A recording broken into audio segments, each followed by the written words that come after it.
दोस्तों अगर ये आप गियर बक्सा बनाना चाहते हैं ड्राइविंग वाला, तो आपको एक 3 रुपये वाला पेन और इसकी कैप की ज़रूरत होगी बस, और कुछ नहीं। और एक ये गियर मोटर, बस इससे ये बन जाएगा। दोस्तों चैनल को सब्सक्राइब कीजिए और लाइक कीजिए।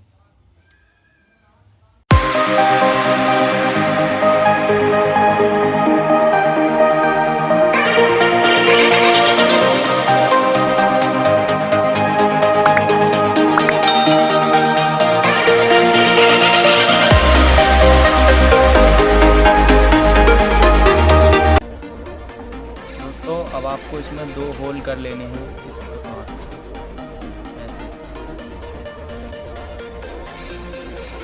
और फिर पेन को इतना काटना है, पेन को इतना काटना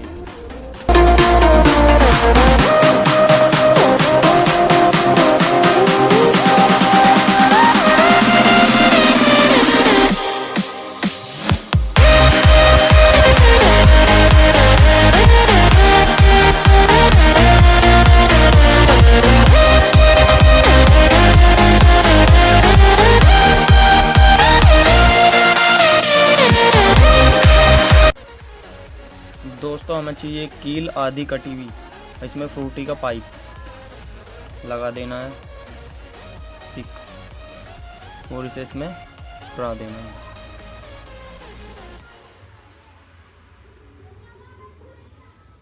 कर हमें चाहिए 1.5 इंची कील एक, जो इसमें नू जाती हो।